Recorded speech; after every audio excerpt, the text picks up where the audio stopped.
Hi, hello and welcome to Shankar IAS Academy's Daily Current Affairs Analysis, and today's date is 6/12/2025. Please like, comment, share and subscribe to our YouTube channel.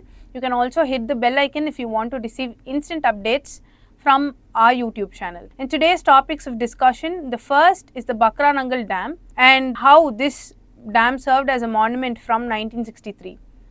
The second is about airborne microplastics. The third is about World Soil Day and its significance. The fourth is about the Delhi paradox and how workforce participation rate is differential between male and female. And the fifth and final is the prelims focus of the day. Today, we are going to deal with the first topic of the day. This topic is in relation to a monument. A monument which was built in 1963 and was opened by Jawaharlal Nehru. It was the pride of India at that time. What is so significant? Because it was a temple for the resurgent India. That is, this particular monument lit homes in northern India. It was the base for the Green Revolution in India. Yes, we are talking about the Bhakra Dam.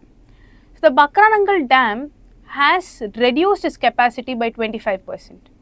And it is facing a crisis not from outside, but its own lifeline bled. That is, the silt is sitting today where water should be in the dam. So, the government has planned a few initiatives to rectify the situation, and let us look at what they are. So, the Bhakra Dam was dedicated to the nation in 1963, as we had already mentioned. It is located in the bank of the Sutlej river. The reservoir is the Gobind Sagar lake that is located in Himachal Pradesh, and the first ever desilting is planned after 62 years. So, we have sediments of 62 years which is present in the reservoir until now. So, the reason for this is that the severe sedimentation has reduced the storage capacity. So, why is this desilting needed? So, we have seen for almost 62 years the silt and sediments have been accumulated there. So, the capacity is approximately reduced by 25 to 26% due to the silt. Let us talk about the original live storage, that is, it had about 7.4 billion cubic meters, and now the silt handling is about 33.61 million cubic meters, and the current silt inflow is about 39. So, you see this is larger than that, and henceforth this desilting is very important to enhance the reservoir capacity. So, the causes is, once when we do deforestation, there is a lot of sediments that come in and occupy the space in the dam. The second is when you have construction, again the mud, the silt, the sediments, they come into the dam. Next, when we do hydropower projects, the turbidity, it also causes a lot of desilting. Then national erosion in the Sutlej catchment is also a cause. So, there are 4 causes. Now, the institutional mechanism is that the Bhakra Bees Management Board has implemented this desilting process, and the Himachal Pradesh government also has given approval for this desilting. Now, the Union Ministry of Jal Shakti, it has constituted a 10-member oversight committee. So, 10 members are going to oversee this, and the final approval is pending in the state legislature for its clearance. Now, what is the importance of desilting? It restores hydropower generation capacity, higher hydropower generation. Then your flood will be controlled, and third, you have irrigation storage. Now, the strategic importance is that it has an importance in Punjab, 1, our Green Revolution state, next Haryana, 2, then Rajasthan, 3, and Himachal Pradesh, 4. Here we have the Gobind Sagar reservoir. So, strategic importance is for 4 states. Now, what does it prevent?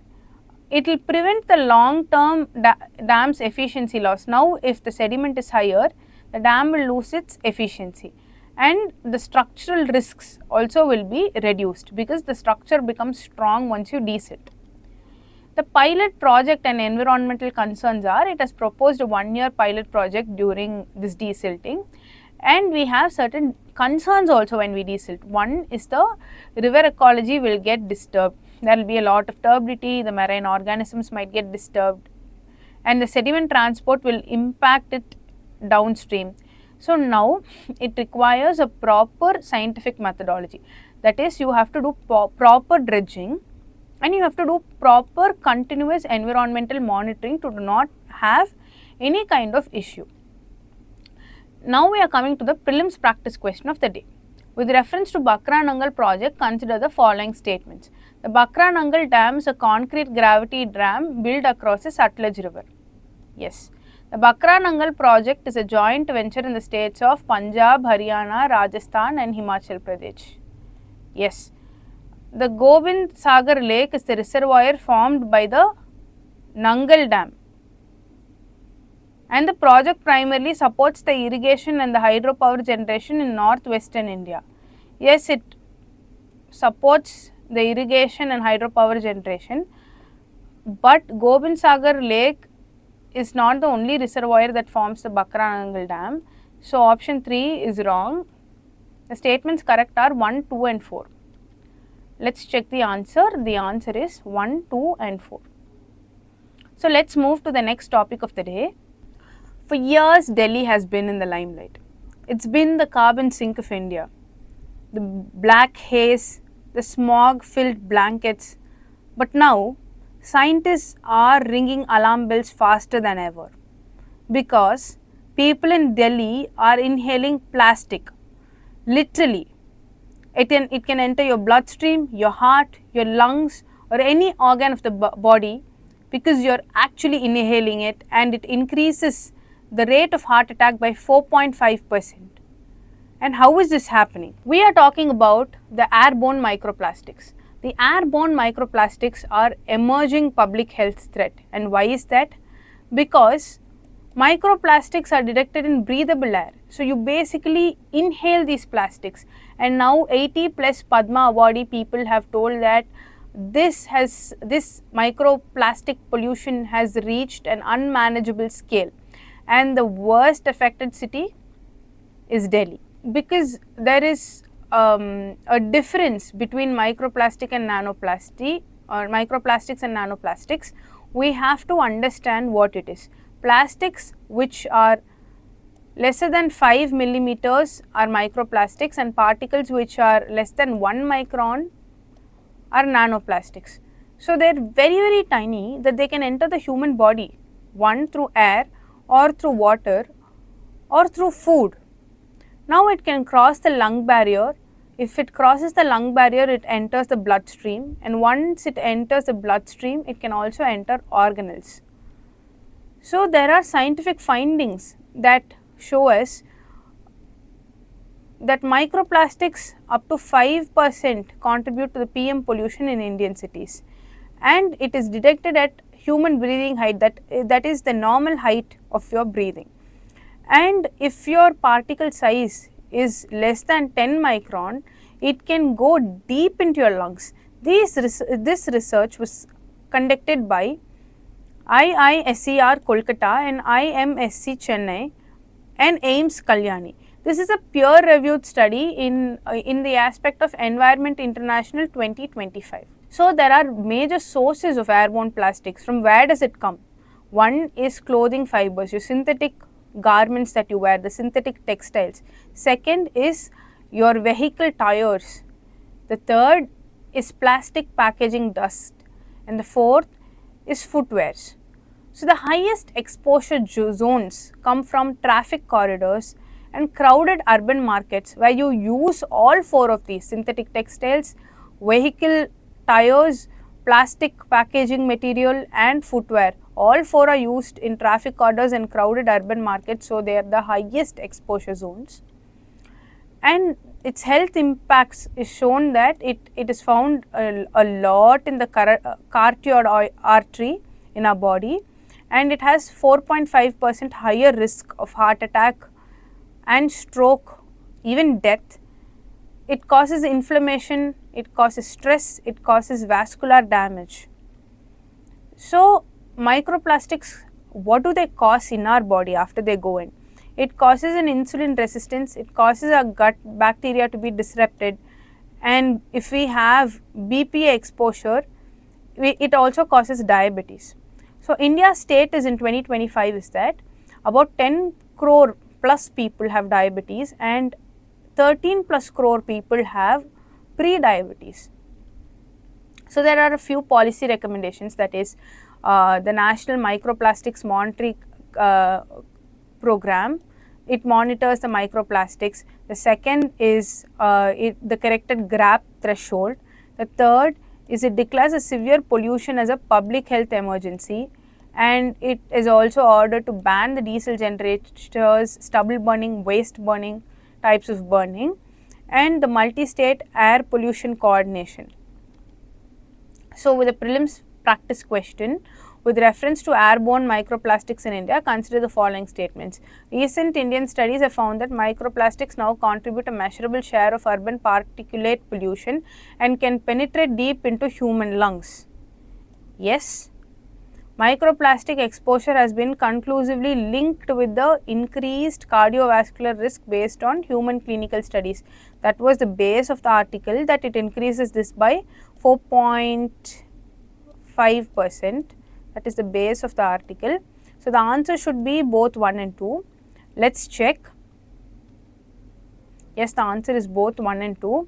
With this, we have come to the end of this particular topic and why it is very, very important to not be inhaling plastic and be very mindful of all the policy recommendations. With this, we move to the next topic of the day.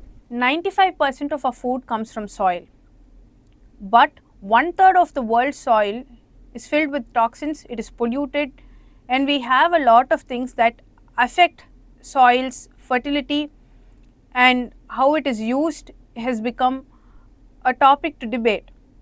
So today, December 5th is the day to pause and come down to earth, because today we talk about the importance of soil, as today is World Soil Day. The World Soil Day was officially recognized by the UN in 2013, but a proposal was made in 2002 by the International Union of Soil Sciences. December 5 was chosen because King Bhumibol of Thailand was a supporter of this initiative.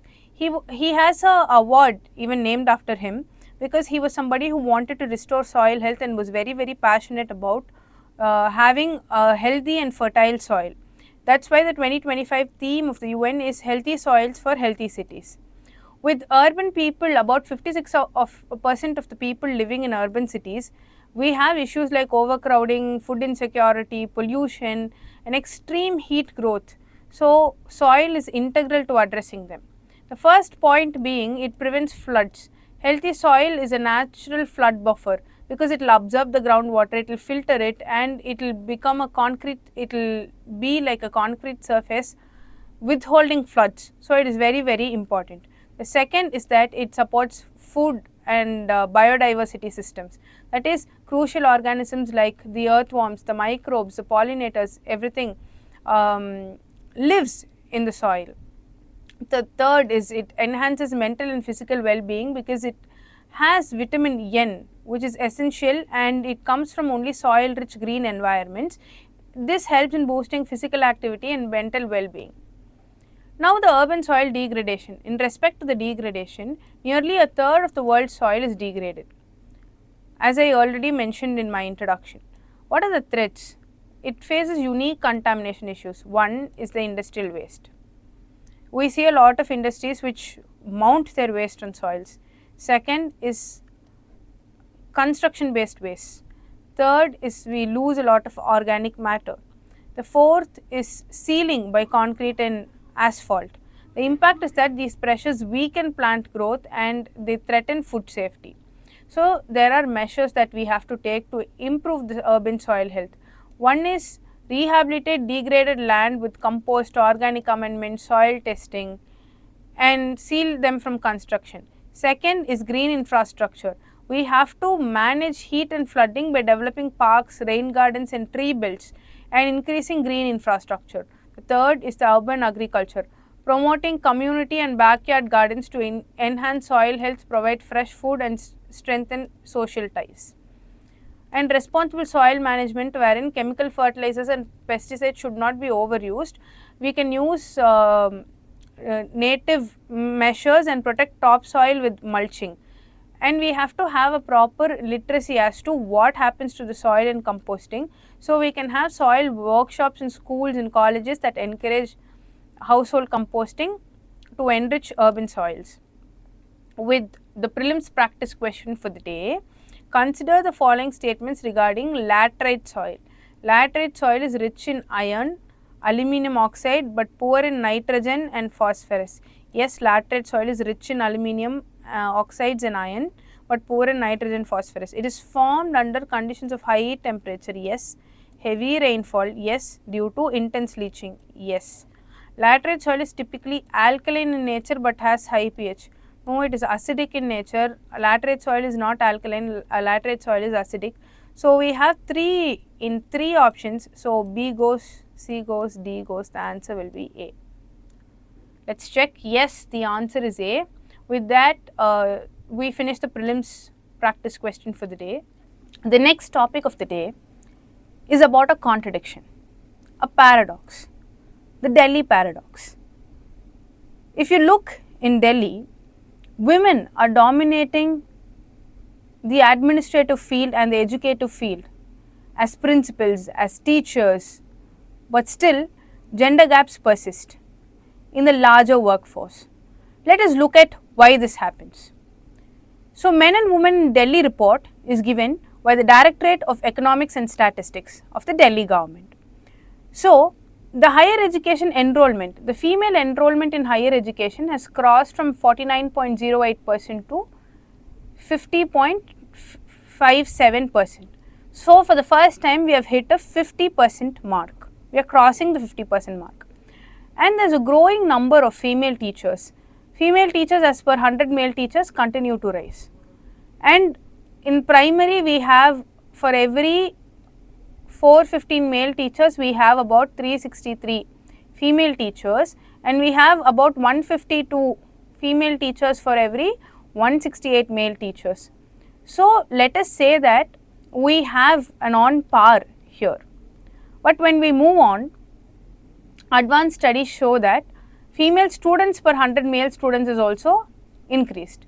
So, in UG when you have 100 here there is 110, when you have 82 here there is 102. So, again you have a on par here as well, that is the female participation is increasing even in terms of education. But the reality in workforce participation, let us take women in 23-24 and men in 2023 and 2024. The worker population ratio here is 14.2%, but male it has crossed the 50% mark with 52.8%. So, national average of women is 30.7% in the total workforce. Again here it is just a 0.3 increase, 14.5% in the labour force participation, and men 54.0%, and the national average is 31.7%. This is the reality of the workforce participation. The findings are that the Delhi's female worker population ratio, as we had already seen, is 14.2 and it is far below the national average of 30.7. Women in Delhi depend more on stable and salaried jobs. That is, working women want regular salaries, they want fixed salaries, and whereas self-employed women are having lower autonomy and limited entrepreneurial access. Why they cannot be entrepreneurs is that they have a lot of other emotional labors to tend to, familial commitments, and they are in a setup wherein it is governed by a lot of rules and regulations that is not present for male in various domains. Henceforth, there are a lot of initiatives that have brought in for women's labour force participation in Delhi. The first one is the Delhi Shops and Establishments Act. So, it allows women to work in all commercial establishments, but you cannot work in a liquor shop during the night shift for your own safety. The second one is again Delhi Shops and Establishment Act 1954. This did not have a section, here you have section 8. It says that overtime wages must be paid double the normal rate for eligible employees. And in section 11A of the Maternity Benefit Act of 1961, in the 2017 amendment, we had a rule that you have to have a mandatory creche facility. Creche facility is where you can take care of the baby. Every establishment should have, where there are more than 50 or more employees, it should have a creche facility, and the employer must allow the particular person, the particular woman, to go and visit the creche facility in her rest intervals or up to 4 times a day. So, this is basically with relation to the creche facility. Mobility and free travel. So, recently we have seen the pink Sahili smart card, wherein it allows women and transgender persons to travel free of cost in the Delhi transport and cluster scheme business. But this also had a controversy wherein why colors like pink are usually related to women and why does it not have another color. But however, with all the criticisms, this has been a very useful scheme for a lot of women and transgenders to travel free and have equal mobility. Now, impact on the commute is that it reduces the commuting cost, making lower paid jobs more economically viable because you don't have to pay for the transport, and it improves safety as well. Now, skill and entrepreneurship. Support to training and employment program for women, that is STEP. It provides training for skill upgradation and it enables women to take up employment. So, with skill development, their access to resources and their access to getting a job goes higher.